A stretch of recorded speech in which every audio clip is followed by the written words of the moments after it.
Jimi played Wind Cries Mary. Woman's heart stopped. What happened next made Jimi cry on stage. May 10th, 1968, Fillmore East, New York City. One of the most legendary music venues in America, a former Yiddish theater on 2nd Avenue that had been converted into a temple of rock and roll. The Fillmore could hold about 2,700 people, and tonight, every seat was filled, every inch of standing room taken. The crowd was young, mostly college students and 20-somethings, long hair and bell-bottoms, the uniform of the counterculture. But in the fourth row, center section, sat someone who looked completely out of place, almost comically so. Margaret Sullivan was 73 years old. She wore a floral dress that looked like it came from the 1940s, and it had. She bought it in 1943 for her husband's military homecoming. Sensible black shoes with small heels, her white hair pulled back in a neat bone secured with pins that had belonged to her mother. She sat perfectly upright with the posture of someone who'd been taught deportment in finishing school, hands folded in her lap, looking around at the crowd with a mixture of genuine curiosity and mild alarm at the sea of long hair, torn jeans, and what she could only describe as bohemian excess. Next to her sat her grandson David, 19 years old, Columbia University student majoring in literature. Devoted Jimi Hendrix fan who'd worn out his copy of Are You Experienced, playing it repeatedly in his dorm room. He'd been begging his grandmother to come to a concert with him for 6 months. Every time he visited her apartment on the Upper West Side, he'd ask. Every time Margaret had said, no. Loud music wasn't for her. Crowds made her anxious. She was too old for such things. And besides, what was this rock and roll anyway? Just noise she'd heard? But David was persistent. Relentlessly so. "Grandma, you raised me on music," he'd said during his last visit, sitting in her living room surrounded by her books and her piano and her memories. "You taught me to appreciate beauty and sound. You played Chopin and Debussy for me when I was little, remember? You said music was the language of the soul, the thing that makes us human. You said that. Just come once. Just hear what my generation's music sounds like. Let me show you what moves us the way Rachmaninoff moved you." Margaret had finally agreed, partly because she loved her grandson and partly because she was curious. What was this music that young people were so obsessed with? What was an electric guitar? What was rock and roll? She had no idea she was about to experience something that would stop her heart. The opening acts had finished. The crowd was buzzing with anticipation. Then the lights dimmed, and Jimi Hendrix walked on stage. The crowd erupted, screaming, cheering, a wall of sound that made Margaret flinch. She'd never heard anything so loud. David was on his feet instantly, shouting with everyone else. Margaret remained seated, watching this man in an elaborate jacket and headband pick up a white guitar. Jimi started with an up-tempo song. The volume hit Margaret like a physical force. She'd been to symphony concerts, heard full orchestras, but this was different. This wasn't just loud, it was aggressive. It vibrated in her chest. It seemed to come from everywhere at once. But she didn't hate it. That surprised her. The sound was foreign, overwhelming, but there was something underneath the volume that caught her attention. Skill. This young man could actually play. She could hear it even through the distortion and feedback. He understood music in a way she recognized. 40 minutes into the set, Jimi slowed everything down. The drums quieted. The bass became gentle. And Jimi started playing something different. "This is called The Wind Cries Mary," he said into the microphone, his voice soft. The opening notes were delicate, almost fragile, clean guitar tones, no distortion, just pure sound. Margaret leaned forward. This was different. This was beautiful. Jimi began to sing. His voice was tender, vulnerable, singing about love and loss and rain and wind. The lyrics were poetry, simple but profound. Margaret felt something stir in her chest. Then Jimi started playing a solo between verses, and everything changed. His fingers moved across the guitar with impossible grace, with the kind of delicacy and precision Margaret had only heard from concert pianists at Carnegie Hall. The notes hung in the air like drops of water suspended in time, like stars visible for just a moment before disappearing. Each one was perfectly placed, perfectly timed, perfectly felt. He was bending the strings, making the guitar cry, literally cry, making it sound almost human, almost like a voice sobbing, like someone weeping for lost love or lost time or lost possibilities. Margaret's eyes filled with tears. She didn't understand why at first. She barely understood the lyrics, didn't know the context of the song, had never heard this music before tonight. But the sound was touching something deep inside her, something she didn't have words for, something she hadn't felt in decades. It was reaching past her conscious mind, past her cultural prejudices about rock and roll noise, past everything, straight into some core part of her that was just human and feeling and alive. David glanced at his grandmother and was shocked to see tears running down her weathered face, actual tears making tracks through her face powder. "Grandma, are you okay?" he whispered, concerned. Margaret nodded, unable to speak, her throat tight with emotion. She was crying openly now, tears streaming down her face without shame or embarrassment. It had been years, no, decades, since music had moved her like this. Not since she'd heard Sergei Rachmaninoff's Piano Concerto No. 2 performed live at Carnegie Hall in 1935, when she was a young woman of 20, newly in love, the world still making sense. 33 years ago, and she thought she'd never feel that way about music again. She thought that capacity for being emotionally destroyed by beauty was something you lost with age, with wisdom, with the accumulation of life's disappointments. But this was different from Rachmaninoff, but equally powerful. This wasn't about technical perfection or compositional complexity. This was raw emotion made audible. This was a young man pouring his soul through 6 strings and an amplifier. Jimi continued playing, his solo building in intensity but never losing its tenderness. He was telling a story with the guitar, a story of heartbreak, of longing, of beauty found in sadness. The notes soared and dipped and wept. His eyes were closed as he played, completely lost in the music. The crowd of 2,700 young people had gone silent. They were witnessing something special. Jimi could play loud and wild and explosive, but this showed them what he could do with restraint, with gentleness, with vulnerability. Margaret was sobbing now, her whole body shaking with emotion. The beauty of what she was hearing was too much. It was overwhelming her in a way nothing had in decades. Her heart was pounding in her chest, not from excitement, but from the sheer intensity of feeling. Then Jimi played a note that bent and sustained impossibly long, crying out like a human voice calling to heaven. That note seemed to reach into Margaret's chest and squeeze. She felt a sharp pain, sudden and severe. Her hand went to her chest. The tears stopped as shock replaced emotion. The pain intensified, crushing, radiating down her left arm. She couldn't breathe.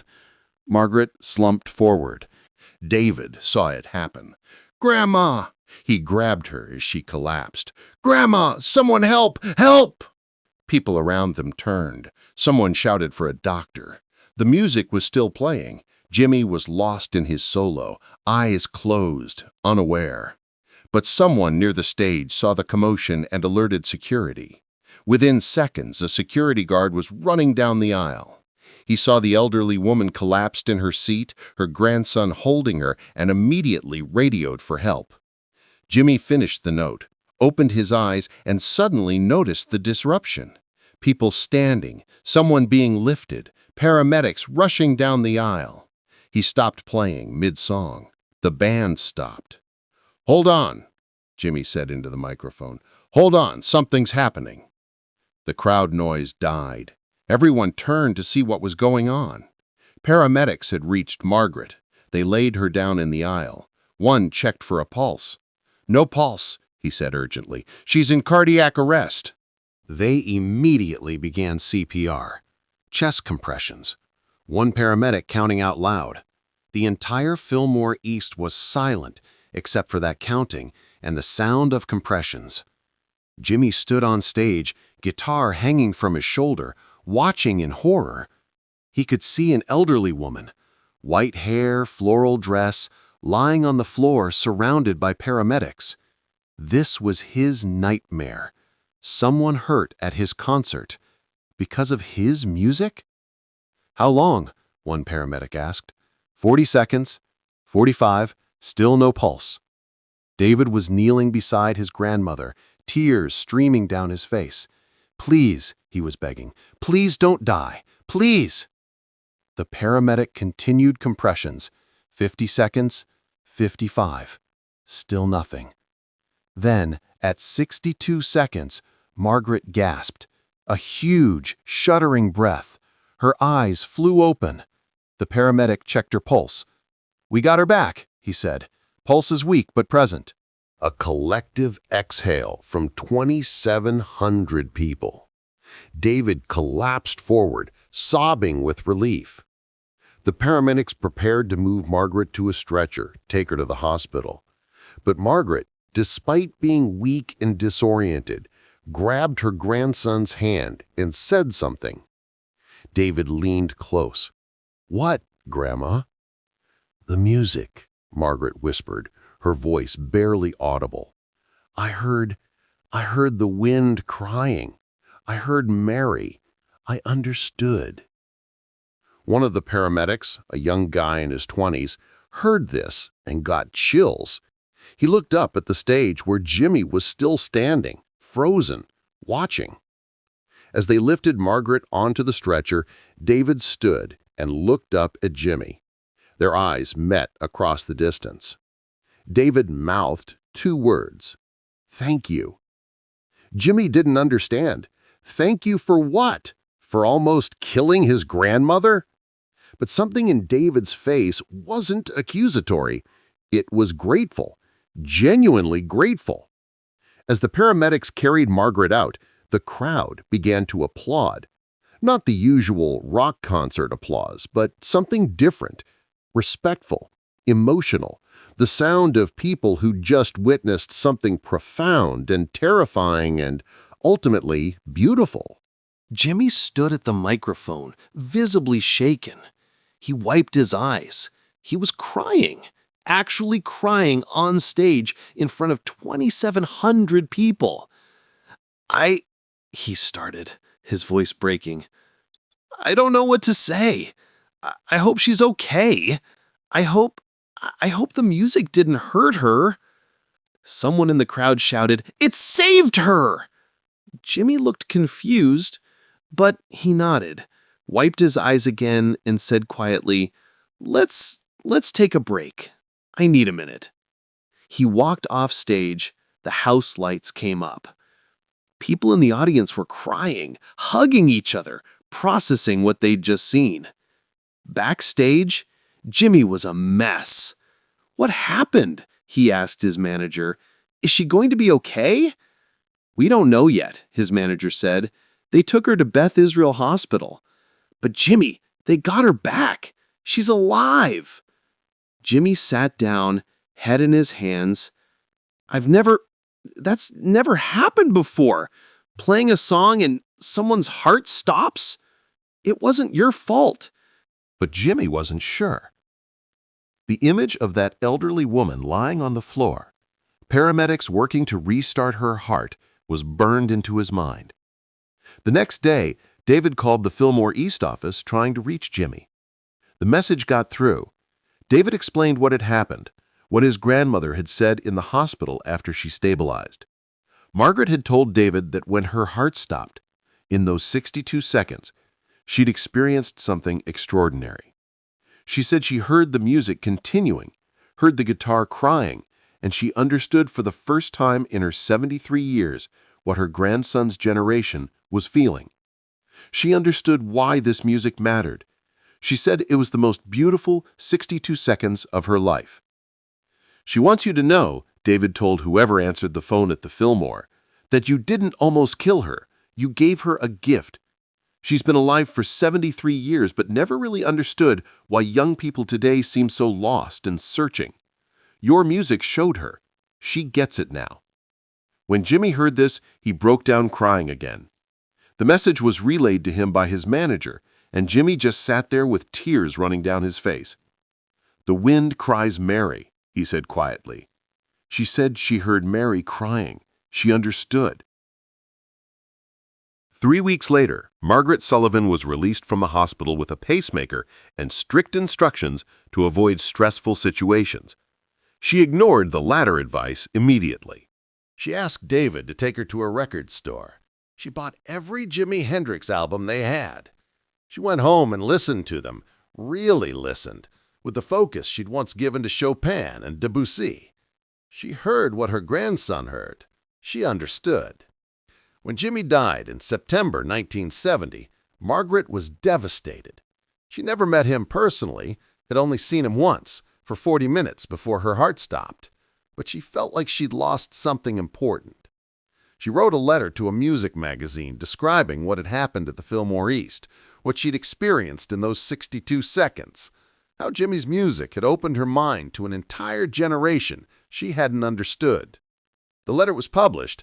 It became somewhat famous in Jimi Hendrix fan circles. The elderly woman whose heart stopped during The Wind Cries Mary and came back understanding everything. Margaret lived until 1987. She was 92.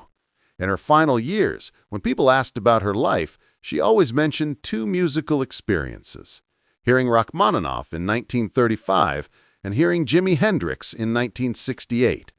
Both men, she'd say, understood that music isn't about notes. It's about souls communicating across the space that words can't bridge. Jimi played The Wind Cries Mary. Margaret's heart stopped, and what happened next made Jimi cry on stage. Not from sadness, but from understanding that his music had reached someone he never expected to reach, had bridged a gap between generations that seemed impossible to cross, had given a 73-year-old woman 62 seconds of understanding that would change how she saw the world for the next 19 years. If this story of music transcending age and death moved you, subscribe and hit that notification bell. Share this with someone who needs to remember that beauty can stop your heart and restart it transformed.